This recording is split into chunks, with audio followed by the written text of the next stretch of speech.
This video is sponsored by ISL.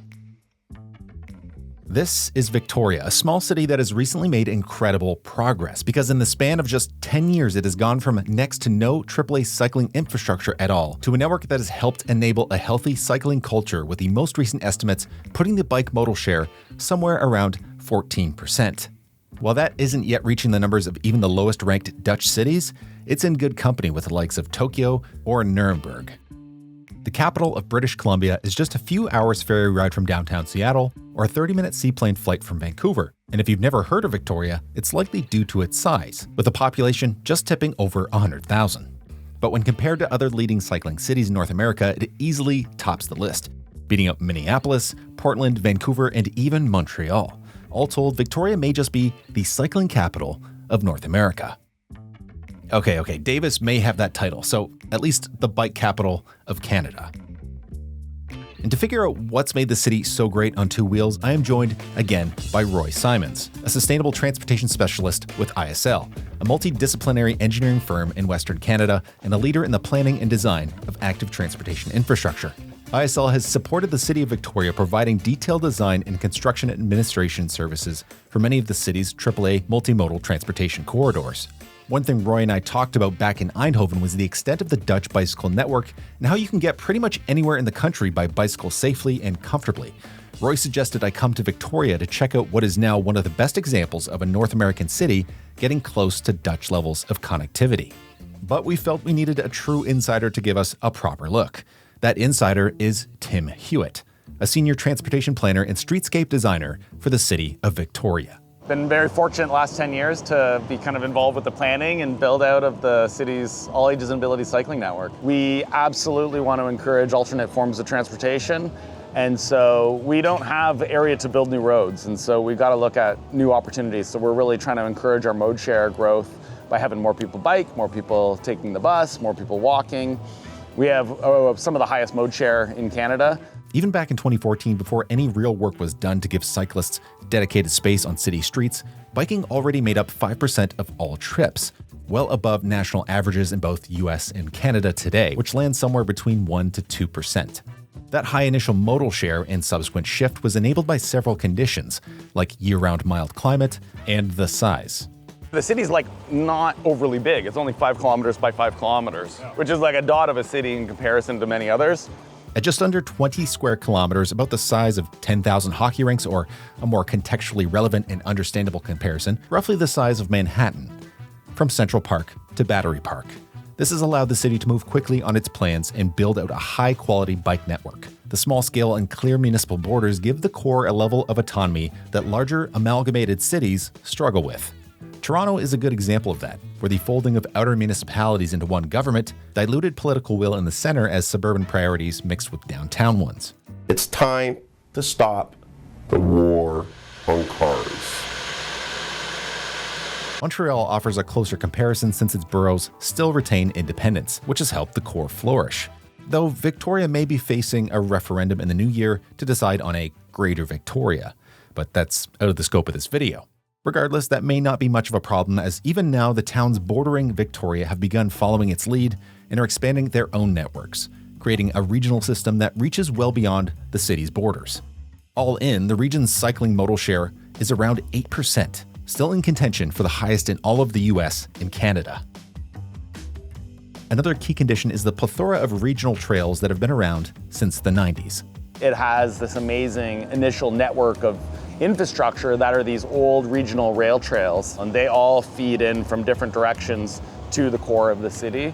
Regional multi-use paths like these are quite common throughout North America, but few cities have the extent that feeds into the core like Victoria.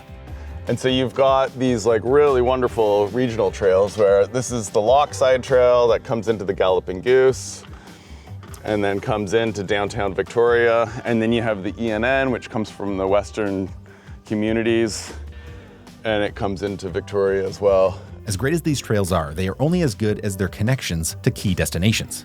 For the longest time, those corridors would get to the city and it was just a dead end. And so, you're introducing now kind of not the most safe environment for people. And ironically, we had a bike plan from 1995 and it showed this map with a big icon saying, no routes downtown. And that was kind of the culture and the thought process at the time. Thankfully, that culture has shifted, and here, where we continued along the Galloping Goose towards the city center, we came across one of those prime connections that has since been made. This was our first project with the city, is Harbour Road. It used to just be bike lanes on either side, and then they made the AAA connection. But it is kind of cool, like the land use, this like heavy industrial with like this shipyard, like right downtown as you come in. This brought us to the Johnson Street Bridge, a bascule bridge spanning Victoria Harbour. Finished in 2018, the bridge features a 3-lane roadway with painted lanes and a pedestrian walkway on the south side and a multi-use path on the north. This is a key connection from the west part of Victoria, Esquimalt, and beyond that brings you right into the heart of the city, though it can cause a delay when ships need to pass through. Does this just go up when a boat comes and signals they need to pass through? Yeah. Which is like maybe 8 to 10 times a day, something like that maybe. It's not too crazy. After crossing, we came across a perfect spot to take a look at the beginning of Victoria's current bike boom. In 2014/15, we brought a really great, diverse consulting team on board with lots of different perspectives. And so we had the experience from Copenhagen, a fellow named Andreas Roll, and he helped provide a lot of kind of planning insights to how Copenhagen's experience. We had Mia Burke and a firm named Alta come from Portland, and they talked about their experience. We had Gil Penaloza, who has a firm 8 to 80, and his experience in Bogota in Colombia.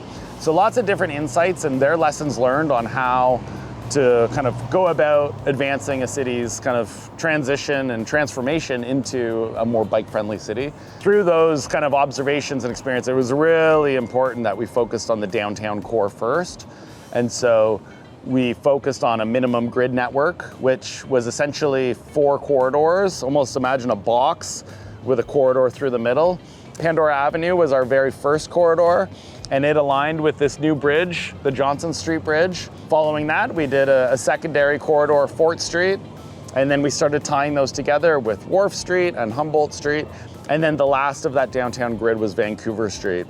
And so recently we added Blanchard, which adds another really key north-south corridor. And that's where I think you've kind of gone from minimum grid to just a lot of options. This is the first, Pandora. Opened in 2017, which has excellent separation, raised pedestrian crossings, and integrated bike corrals, but holds a good lesson in iteration. So with Pandora, it was pretty clear, the design for the 2-way bike lane on the one side of the street. It was to align with this multi-use path that we knew we were going to build out of the bridge design. Yeah. And it was pretty innovative design at the time, right? And so when I got hired with the city, day 2, they were like, here's this project, you're gonna be the project manager for detailed design and whatever, getting this thing built. And I was like, oh, all right, okay.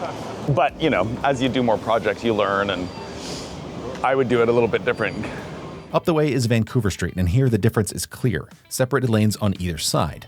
Fort, similar to Pandora with a 2-way cycle track, and the latest addition on Blanchard, curb lanes with buffers and separation using plastic bollards that are meant to look heftier than they actually are. I like these bollards, Nick. They're actually rubber, but they look metal. So it kind of encourages drivers to keep away. And as always, it's good to compare the current improvements to past conditions, like here at Fort and Blanchard, where 2 of the bike corridors intersect. This is what it looked like 3 years ago, and just 8 years ago. No place welcome to anyone on a bike save the fearless 1%. It goes to show how much can be done in just a few years. So second phase was expanding out to these different neighborhoods and these different kind of mixed-use nodes throughout the city. So it was really important that we took this downtown grid and then spread out and expanded. So we're providing this opportunity for people to get to and from the downtown from anywhere within the city. To achieve this, the city of Victoria decided to use what the Dutch use for 60% of their cycling network, shared streets. These shared spaces manage conflict through speed and volume control. Humps reduce speed, narrow lanes add ambiguity, and modal filters reduce volumes. Essentially, they actually force everyone to slow down and pay attention.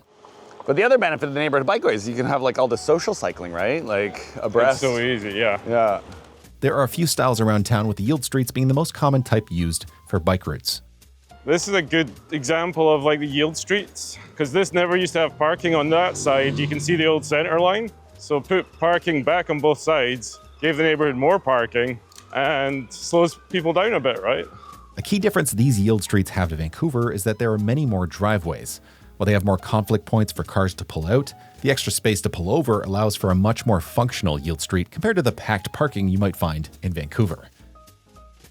Another type of shared street on display here rarely seen in North America are edge lane roads, sometimes called advisory bike lanes. First used in the Netherlands, they offer a simple layout that is great for minor collector neighborhood streets. They are made up of 2 bike lanes flanking a single travel lane down the middle. Cyclists use the edge lane as usual, while drivers are to use the center lane, but if they need to, can use the edge lane when dealing with oncoming traffic, as long as they yield to cyclists.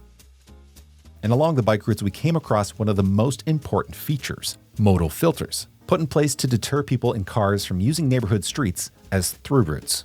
I love these. They not only help make the shared spaces safer for vulnerable road users, they calm neighborhood streets and can even be used as park space. Now this is pretty unique.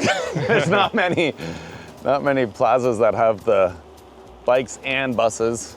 We needed to provide emergency vehicle access for fire. It's so defeatable in a car, but it's amazing how like you put a sign up and you put a little, like it's amazing how kind of like, I don't know, law-abiding a lot of the people are, right?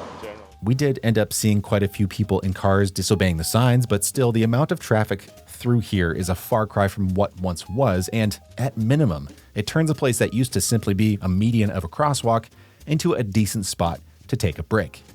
I remember seeing on, I think, social media somewhere, like just after this opened, like the neighborhood having like a get together here, like drinks and wine and stuff. And oh yeah, cool. That was cool to see. It looks great though. It looks so like blah when like, you know, when it first gets planted, it's these little tiny things and you're like, oh, this isn't gonna do it. But cheap modal filter. Over time it does the job. There was even an old closure that had been given a little extra charm. And then this was a kind of a thing we did. So this is a road closure, and we put this like little berry garden in here. I was kind of curious to see how it's kind of doing. Oh, there's some strawberries. Cheers. Not bad. We eventually made our way back to the core of the city along Government Street by the Legislative Assembly of BC, where Tim pointed out a little connection to the Netherlands. This was a gift from the Netherlands. Oh, really? It's like a bell that goes off. Yeah. This is the Netherlands Centennial Carillon, a Dutch gift presented by Queen Juliana of the Netherlands in 1967, meant as a thanks for Canada's role in the liberation of the Netherlands during World War II. And there's a neat video from the Royal BC Museum you can watch where they show you how the bells are manually played.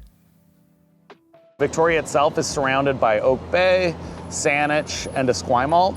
And so it was really important that we collaborated with those jurisdictions, their planners, their engineers, and established network connections to their future plans. And so that was the third phase where we wanted to infill more, but provide these kind of more regional connections. That was what we've been calling our priority network. It's largely complete, which I'm super excited about and is, you know, pretty amazing.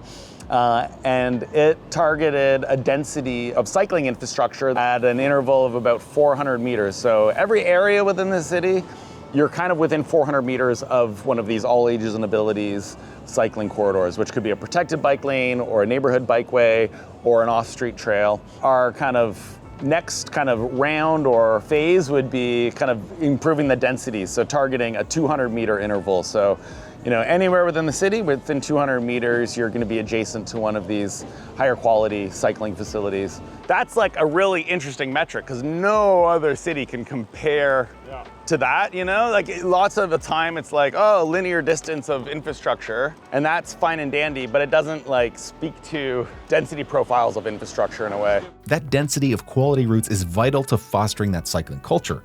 It's already connected and it's only going to get better. But it takes more than building bike lanes all over the place to get people to decide to get on two wheels. One of the most cited reasons people decide not to ride is not having a secure place to store their bike. While the tongue-in-cheek expression, "you aren't really Dutch until you've had a bicycle stolen," has some truth behind it, Dutch municipalities are increasingly offering secure bicycle parking in key locations like train stations and city centers. Something the city of Victoria has emulated here with the bike valet.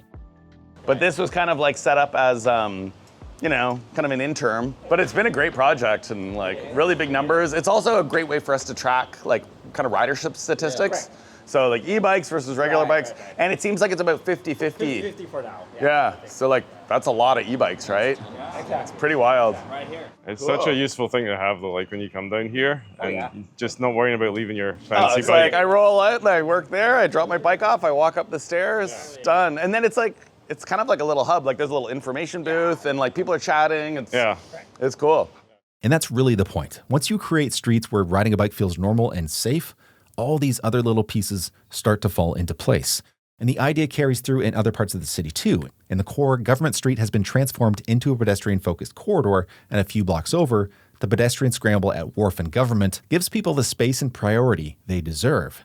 Each of these changes nudges the city a little closer to the kind of place where walking and riding becomes the obvious choice. And you see that happening all over town. Shops catering to functional urban bikes, businesses relying on them to move their product, and most importantly, people of all ages rolling around. Victoria's bike boom didn't happen by accident. It came from years of steady work, pushing through constraints, listening to residents, borrowing the best ideas from places like the Netherlands and making them work in this Pacific city. And spending the day here with Roy and Tim, what stands out the most is how much they care about getting it right. Not perfect, not finished, just better with each new project. You really start to feel the social fabric that is formed around these streets. Tim kept running into people he knew, a quick wave here, a short chat there, the kind of everyday interaction that only happen in places where people move at a human pace. It's a reminder that good infrastructure doesn't just move people, it helps knit the city together, and here it's immediately infectious. I was daydreaming about rolling around with my own family. But what's most exciting is that this story isn't over. The grid downtown is in place. The priority network across the neighborhoods is expanding, and the surrounding municipalities are now building their own links, stitching together a regional system that would have seemed ambitious even a decade ago. You can feel the momentum carried not just by the planners and politicians, but by the residents who have embraced these streets as part of daily life.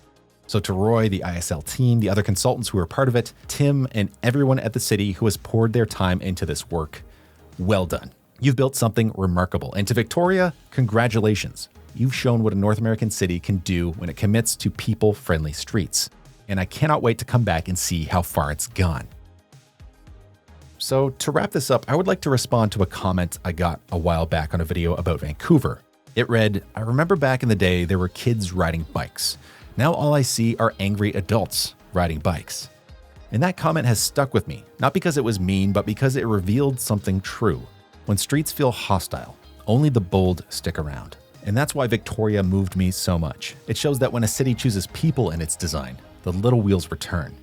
And you don't just rebuild streets, you rebuild community.